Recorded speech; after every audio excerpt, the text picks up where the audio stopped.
Father, as we come before you, we ask your blessings upon this food. Bless the hands that prepared it. Please take care of all of our people that have traveled to be here and inspire us during our meeting so that we can come with some brilliant ideas and some good suggestions. And we say these things in the name of Jesus Christ. Amen. Our Patea group is, Patea means female buffalo in our language, and it's a support group that we have formed. We don't really have, we don't have a constitution or anything like that. We're very informal. We call ourselves a grassroots advisory board or advisory committee for the restoration of our buffalo here at Fort Peck. There are no elected board members, which allows everybody and anybody to participate and have a voice. They're farming and they're doing a variety of different things, so they're not sure when they can get to it. And collectively, Fort Peck Community College has been the anchor for making sure that these community member meetings happen. So we put together this little starting point proposal. There's so much to be done yet, but it's continually involving and inviting people to be a part of this effort. But this little group that we've had, not everybody's all here, but we've always managed to stay on task. We've always managed to meet our targets. You know, when we first began, Elizabeth and I, we kind of helped get that Buffalo Summit started. And this all kind of began from that Buffalo Summit that we did years ago. When we first formed, and it still is a voluntary group of people who volunteer their time and energies, and they've come a great long way in helping to not only get the buffalo back here at Fort Peck, but also to continue what's going on.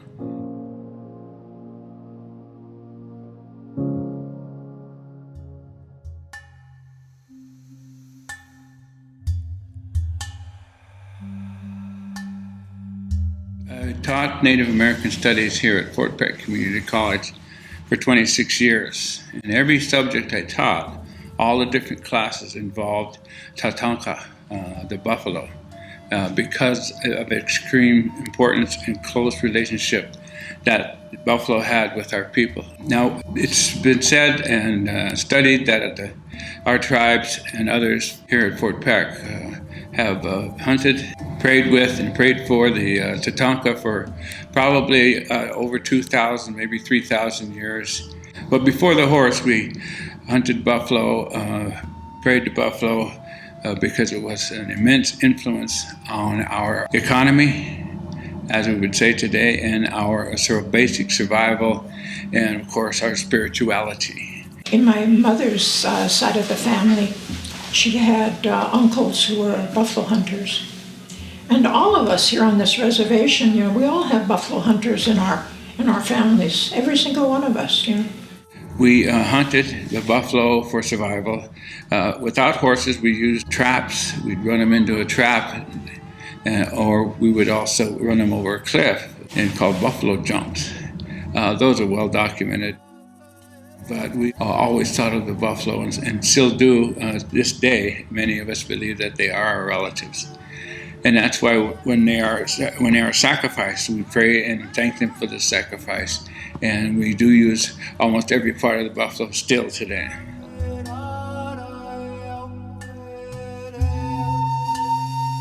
The extermination of the buffalo was a planned event. We have evidence. When I was going to law school, we researched it.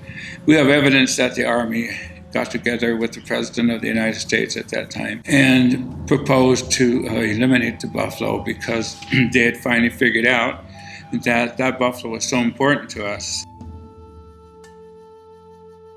It was our relations. It was not only our economic base, but also our spiritual base, our religious base, if you will. So they planned that if we can't defeat the Indians on the plains with regular Army warfare, then we'll defeat them by taking away the most important spiritual animal they have and their source of food, clothing, housing, all of that. This extermination was planned by the Army, and one of the parts of it was to open up the West to buffalo hunting.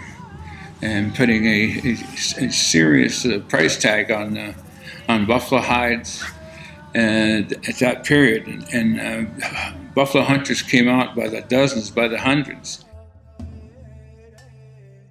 And they would spend days and days and days out just shooting buffalo, skinning them and taking the hide and the tongue, and that's it. They would leave the rest to rot in the sun and in the inclement weather. Now this, of course, had extreme spiritual damage to us. That was our relative, okay? And to see that happen to them for no reason, it was a psychological sort of a post-traumatic stress disorder. And we still retain that when we think about what happened. Well, the buffalo were nearly exterminated at that point, and the tribes, not only did they lose their basis for their food, clothing, shelter, but they lost their spirituality and began to be put on reservations and to be part of the experiment to assimilate the Native Americans or exterminate the Native Americans. And if you don't assimilate, then you were exterminated. Of course, we all know the history of the warfares on the plains between the U.S. Army and the Indians, dozens and dozens of Indian tribes. They weren't able to defeat us militarily, but they defeated us psychologically and sociologically by the extermination of the buffalo. Nobody knows how many buffalo were actually killed for no reason, except to get the buffalo hunters paid and take away our strength and our resistance, which made us easier to be put under reservation authority. Because during the treaty period, when the reservations were formed, we were guaranteed a whole number of things if we would just, give ourselves to the United States and put ourselves under their care and maintenance. So the influence of that had a great deal to do with the situations that we find ourselves in or found ourselves in the turn of the 20th century and on. We've determined that the last buffalo hunt regarding Fort Peck Sioux tribes was in probably 1881 or 1888. They were almost exterminated here at Fort Peck. I'm pretty sure that they were in my research. For over 100 years, we were without our relatives.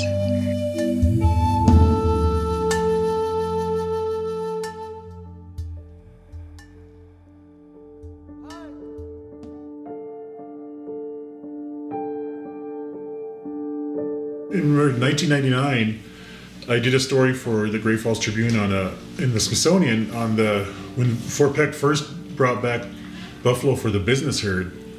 And that was the first time buffalo had been on the reservation since 1867, I think, because they were all pretty much wiped out. With our business herd, we basically, they're buffalo that we got from other national parks like Yellowstone, Badlands, Theodore Roosevelt. Them are parks, all national parks except for Yellowstone have minute chases of cattle genes in their buffalo. For several years, Yellowstone had a hands-off approach with their buffalo to where they got too overpopulated. And so they started calling down because they were getting a lot of pressure from the neighboring states like Idaho and Montana about their buffalo problems. And one of the main problems was brucellosis they figured could affect the cattle industry. So I believe in 1990, the state of Montana sued Yellowstone National Park and National Park Service over their brucellosis issues with the buffalo coming into Montana. And that's how the tribe basically got involved. Some of the proposals Yellowstone was having was to run an experimental program to see if you can get buffalo out of Yellowstone brucellosis free. And the Fort Peck tribe stepped up. At that time it was Fort Peck tribe, Fort Belknap, and Wind River. All said they would like to go ahead and receive these buffalo. Wind River originally was picked, but a lot of issues were going on with there about brucellosis, so they decided not to do that.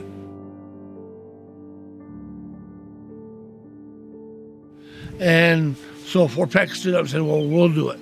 When we first started giving talks about receiving these animals, people didn't feel that the tribes could handle this endeavor. They said that basically they had fears that we'd just go ahead and put them on a piece of land, let them roam, and have too many calves that bust through, cause vehicle accidents, property damage. They didn't realize that we had a management plan, and we still do to this day.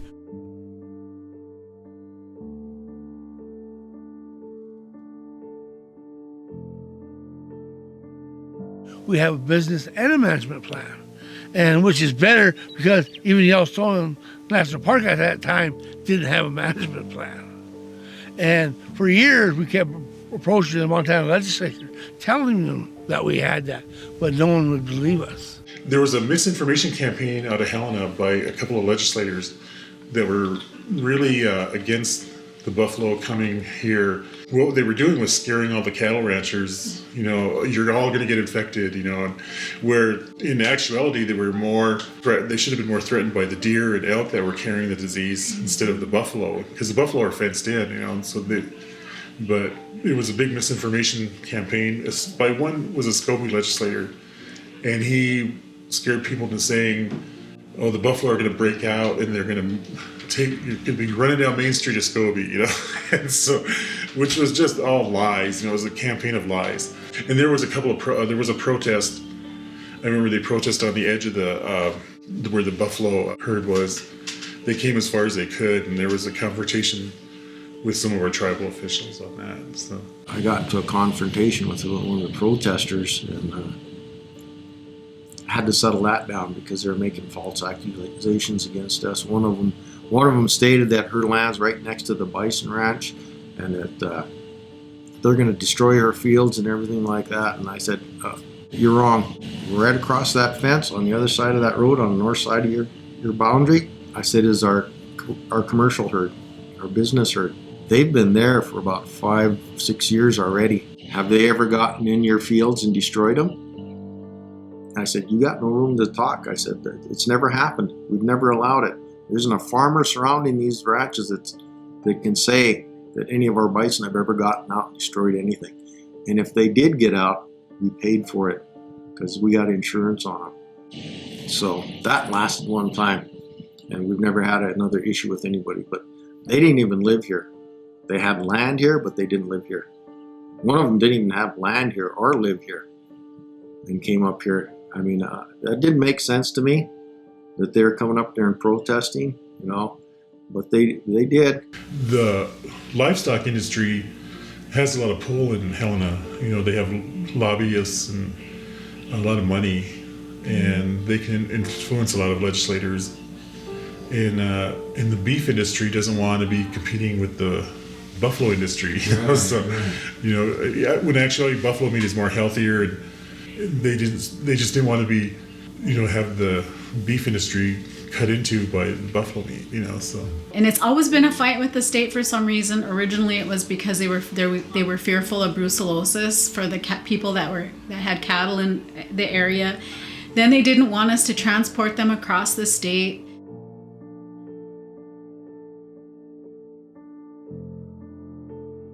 And everything was a fight. Anytime the buffalo would leave the Yellowstone Park area, they were killed. And then, tribes were able to get some of that meat. But there, again, was a question, why can't we bring some of the live buffalo back to the reservation and start our own herd? Robbie had to fight with the state, and with the chairman had to always, accompany, because anytime Robbie would go, he'd have to have the support of the tribal executive board, and had to definitely testify in front of the legislatures there. I've been going to the Montana legislature since 2008. Every 2 years I go up there and testify. Every 2 years you have to go up to testify over a dozen anti-buffalo bills. To be constantly going up there and fighting for stuff that was just rumors. None of it has been a proven fact. I've asked the legislature many times to don't listen to things politically, work on science, but no one ever goes on science. Even to this day, this legislative session this year, there were several anti-buffalo bills on there, and yet they didn't go based thing on science. I even had an issue with the Fish and Game Commission in the state, where they were spreading false statements like that they were getting out and they were destroying things and everything. And one of them was a state representative from Scobie, and him and I got into it. Matter of fact, he was the chairman of the commission, or the committee, and him and I got into it. I just finally said, hey, I said, there's none of you can say anything about our reservation, about our bison ranch, or anything, because there ain't a damn one of you that ever come to my reservation, asked me to go out there to observe what we have. Not one of you. I'm tired of this. I'm tired of you guys sending those false statements out to all these people. I said, you ever have a question about my reservation, about my people, or my bison on my reservation? Here's my phone number. I gave him a phone number, direct line to my office. You call me. I said, I'm there every day. Start at 7:30. Don't quit till 4:30, 5 o'clock. I said, I'll answer your questions. And if there is something wrong, I'll correct it. So, but I've never ever gotten a call from anybody. So.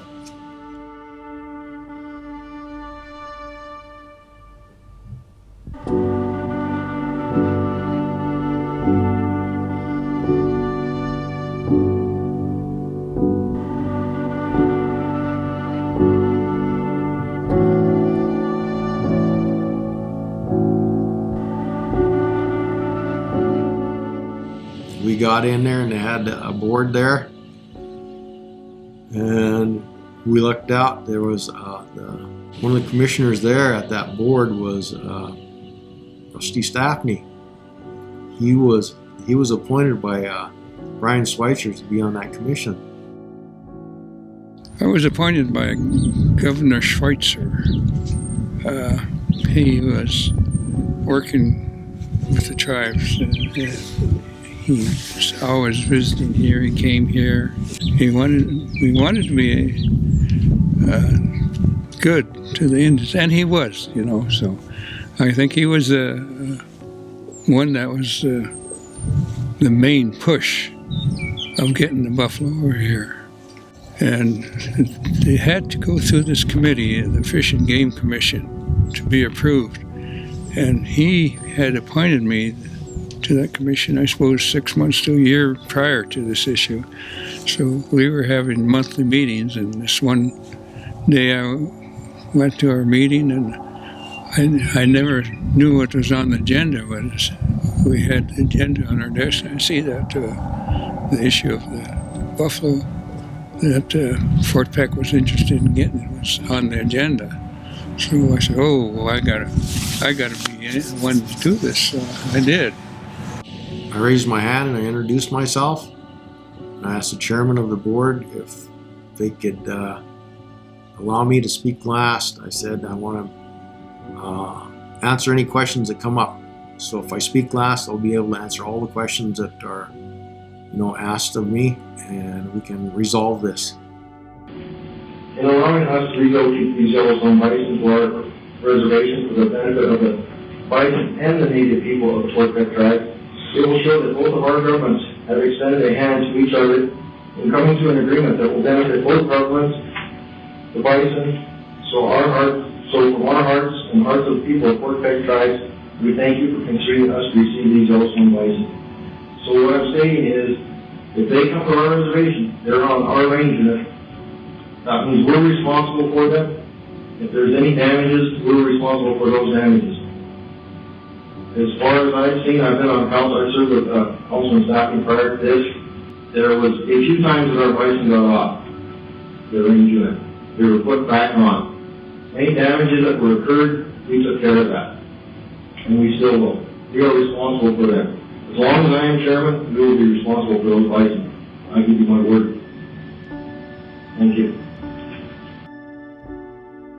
In doing that, I answered all their questions and told them what we were doing, where we're at with it, and I guarantee my word that there will be no problems with this transfer. As soon as the chairman opened it up, he opened it, and does any of the commissioners have anything to say? I immediately raised my hand. I said, yes, the Commissioner Staffney. I said, I want to make a motion that the bison from the Yellowstone Park is scheduled to go to Fort Peck happen this time.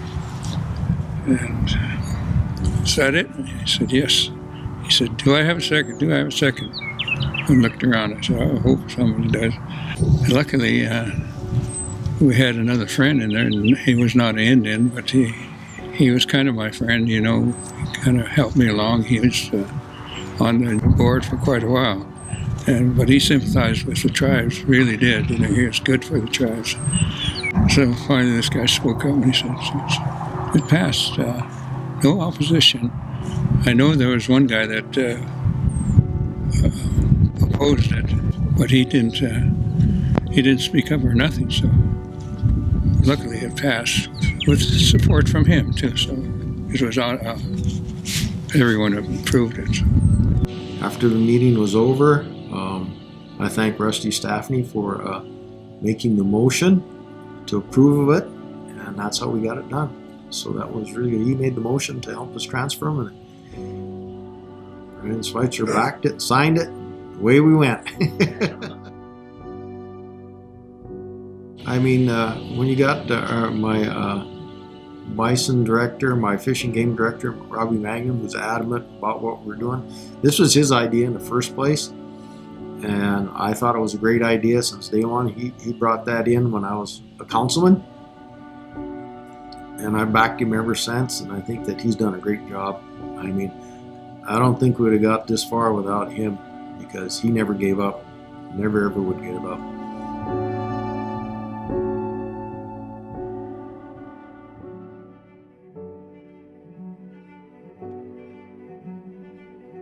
I've been to every transfer of these buffalo since the first one we brought back in 2000. I traveled to Belknap with them, got the first group, the first semi-group. And every transfer after that, I've been with them. It was a very humble feeling to get up there. It was made it really special when we got up there. It really started snowing. And people say that the Creator leaving a good blanket on the ground for the buffalo. And then when they come busting out of there, they ran so far they all stood around, turned, and all looked at us. Like, oh, we're home. It's really a humble feeling. And the next day, when it was daylight, when the crowds all come up and look at it, they were not nervous or nothing. They were relaxed. It was like a dream come true, you know. It was like our relatives, you know, coming home. That was really an emotional time. I remember the singers, the Tatanka Oyate singers, sang the buffalo song, and it was like they come out of that trailer. It was like they were almost dancing. They were in a circle, and people were just kind of blown away by that. And it was nighttime, and the snow was starting to fall, and it was like they were home, you know, and people were really getting emotional about it. People were literally crying and praying and crying and singing because they were so happy. They were so emotionally and spiritually affected by the return of the buffalo. And I think that still goes on, particularly with elders. But my mother always remembered when she first heard, you know, that the buffalo had come back. She said, oh my goodness, my daughter. She said, this is just wonderful. And she started to cry. She said, our relatives are home. You see them bison come out of there, and it just, I don't know how to explain it. You get this feeling, you know, it kind of brings something back that you don't even know you ever had. It's kind of like a joy. And you could see it, and all of a sudden, we had a bunch of singers out there.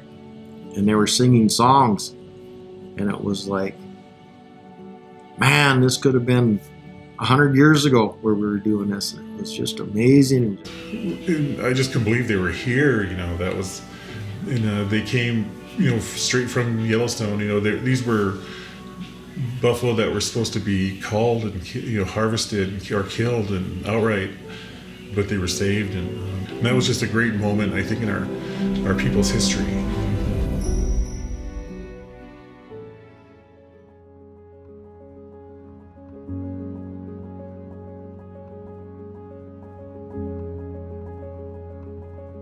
I kind of got involved on my own, just thinking about the buffalo coming back to the reservation. There were several other groups, you know, that were kind of all formulating, you know, in the community, you know. We ended up deciding that we needed to bring people together, and we needed to bring them out to the buffalo ranch, and we wanted them to smell the buffalo. We wanted them to reconnect to the land. We wanted them to see the grass that the buffalo were eating.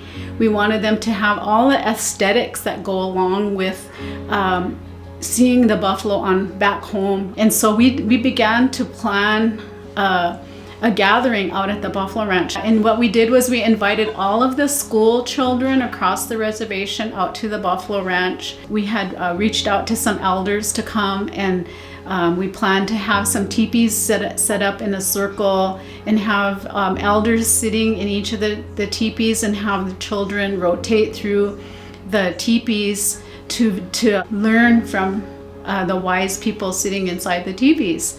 From that Buffalo Summit, once the Buffalo Summit was over, we thought, well, what are we going to do now? So we ended up continuing to meet. I remember Roxanne Smith was working on something, and then she contacted some people from the university, and then Elizabeth Bird came in, and she was working, with the group. Because it was in 2012 when this came up, and the first group of Yellowstone buffalo had just been returned to Fort Peck. We're telling other people, we're telling the state, we're telling the park, etc., that we need these buffalo to make a difference for our community, for our cultural health. But how do we know that these buffalo are actually making a difference up here on the ranch? And they invited me to come to a meeting one time. So I said, okay, I can come. And I said, well, what is the name of your group? Well, we're just meeting right now, and we're not quite sure what we want to call ourselves. But I said, well, how about Patea group? The Patea is the female buffalo.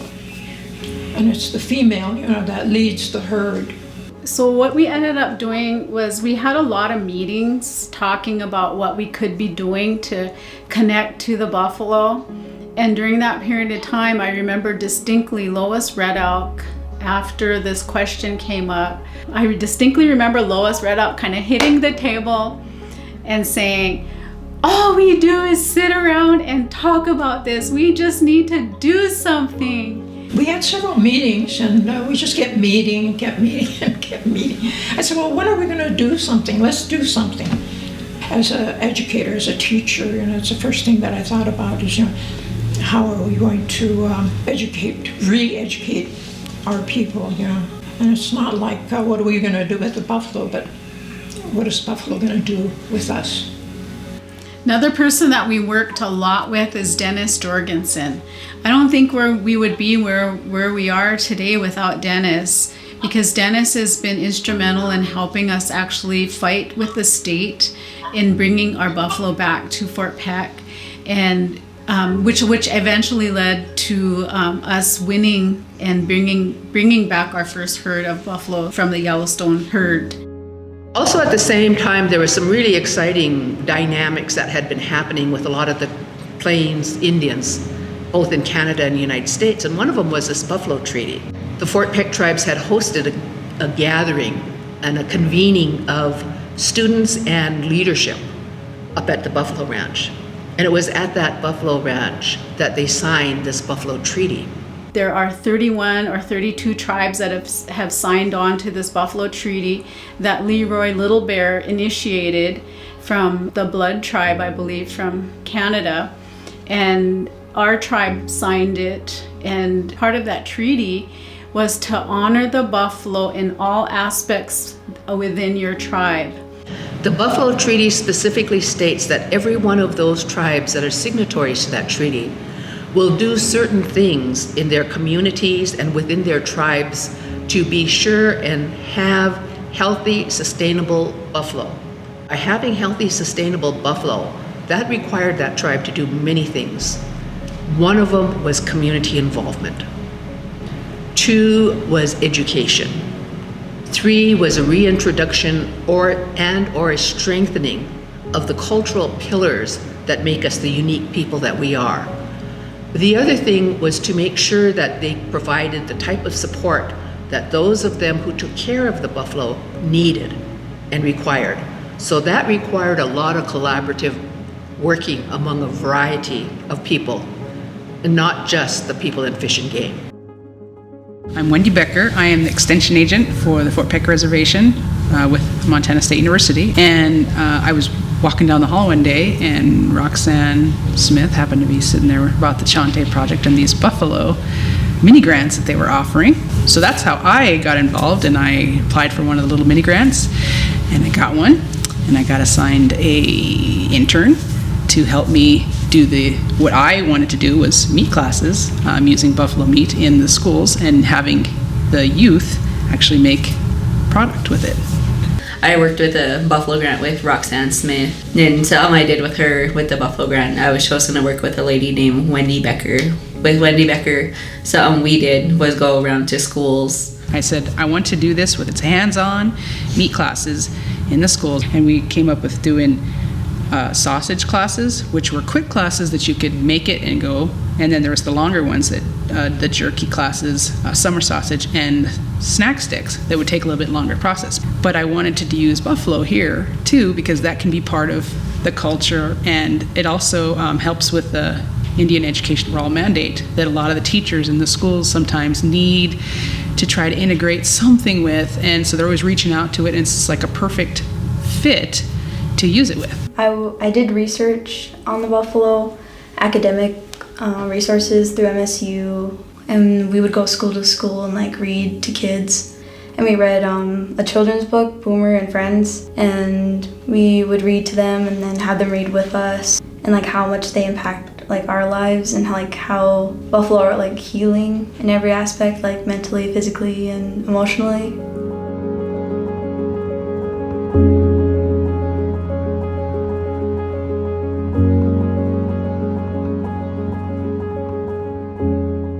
I was a part of conversations on the Buffalo Path, and we've since named it, for the Dakota language, is Wamaskaska, and that means all that walk on the earth. And having met Mike Everts and folks from MSU Bozeman that have supported the trail, and efforts to develop story poles as installations that would invoke storytelling, prompt storytelling. Yeah, Mike Everts is an architecture professor, and he was looking around campus for projects that, for his students, for studios that combined issues of health and social justice and environmental justice and care. And we said, well, come up to Fort Peck, because people of the Patea group had been saying we need a place, a way for people to come to the ranch and hang out. The only way to feel close to our buffalo is be in their presence. So the Buffalo Trail will help put us in their presence.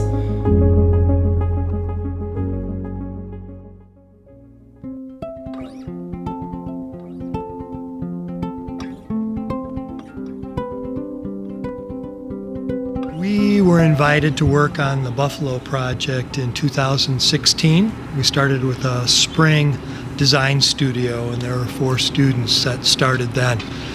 And we were invited by Dr. Elizabeth Rink and Elizabeth Bird. They were in the Department of Health and Human Education here at the university, and they had been working with other people up at Fort Peck on the Buffalo Summit and some of those things. And they came to the architecture school, and they asked us if we could be involved in designing a Buffalo Education Center. But they didn't know necessarily what that was. And so the students, we went up to Fort Peck and started meeting with the Patea group and lots of other people. And over the course of that semester, the students and the Patea group imagined a trail going through the Buffalo Ranch, that would be the Buffalo Education Center. And it would be a way for people to then interact directly with the buffalo. Since then, we've had design studios, independent studies, smaller elective classes that have worked consistently throughout the years to imagine and develop that trail.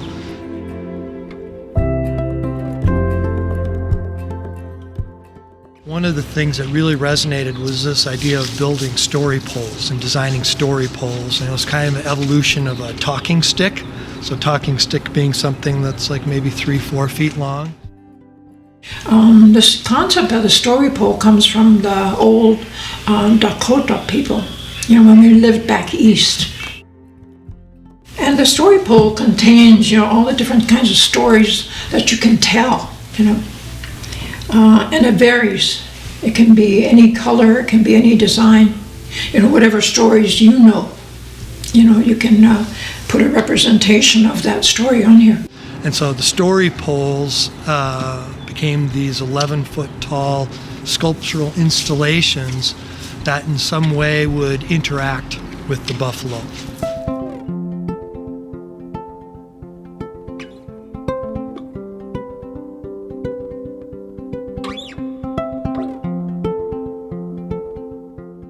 So as I mentioned, there's 4 different story poles that we're going to be designing for along the trail. And there's 2 of them in particular that we're developing first. One of them is, we call it the woven willow story pole. And it's an abstraction of, like this is a willow branch here, and the diamond willow, when it's cut, the diamonds that it makes, this pole, this woven willow, is an abstraction of that. So this is one of our initial models. And then we developed this model as a conceptual model. You can see it bends, and it's kind of interesting. That was a result of when we had a group of high school students on the reservation review one of the designs. They had looked at it and they weren't particularly thrilled, and their big question was, what does it do? And so we came back, and that's when we developed some of these. And so this one in particular is a buffalo rubbing pole too. So the buffalo comes up against, it's about 11 feet high, and the buffalo rub against it, and as they do it, it bends, and the idea is it grabs their hair, which is a sacred thing, and it collects that. So this got developed further into this. This is a little 3D print model. We've used this a lot in the designs because when we go up to Fort Peck, anybody can kind of interact and see what the design is with a 3D model. So what this is, again, this is 11 feet high, and each of these that you can see here, we call them pucks, and they stack up, and they're going to be, and this was originally they were going to be white, but Daryl Growing Thunder had suggested that maybe each one of these is a different color. And so these are the actual pucks that we made that make up this story pole. This is the start of that actual one. It's a little dusty here.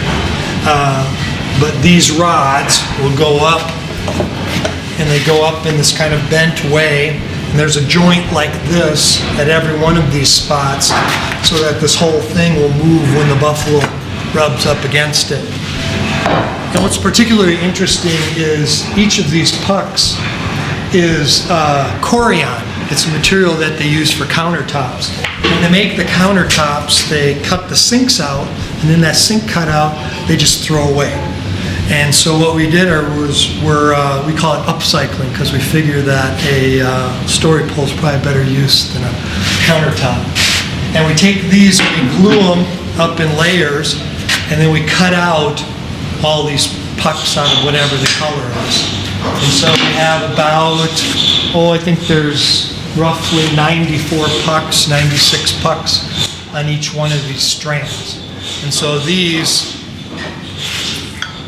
fit on here like that and then stack up. So that one goes on there, and the next one goes above that, and they're all marked here with where they go. On the sides of them, what we're going to inscribe in each of them are these symbols, cultural symbols.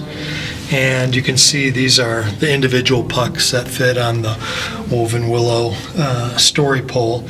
And then on the side of them, the way they line up here, this is Thunderbird, for example, that is CNC cut. So we put them together, put it on the machine like that, and then it'll route out the specific symbol. And what we have up here then, we Johnny Stiffarm Bear Cub coordinated this of having 2 artists. One artist went to 2 high schools, another artist went to 2 other high schools, and the students there at Wolf Point and Fraser, Brockton and Poplar, they each created in the class these different symbols. And so what we're doing now is there's 103 of them, and we're going to inscribe all of 103 in all the sides of the woven wool story pole. The last story pole that we're developing, it's called the vision pole. And the idea is, this is about 21 feet high. And it has some stairs that come up through here, and then a small platform with a railing. And the idea is that children that can fit up through here, climb up through here and look, and then adults sit down here. And then they have a conversation about what the kid might see or what a story might be related to that. Each of these are trees that have actually been harvested on the reservation. And what we're doing with these is decorating them. And that decoration, this is about the diameter of each of those trees. And what we did is we started it last summer, and we had a summer class, and one of the portions of the summer class was to take the people, and each of the students, they scan their hand, and then we developed, it's called a CNC machine, and basically what it is a computer controlled router, and then it routes in that shape, and so everybody had their handprint, like you can see like that, routed into the pole. And so eventually all of these poles will have people's handprints from the reservation routed in, and it'll have a little number, and then their name again will be on a plaque nearby.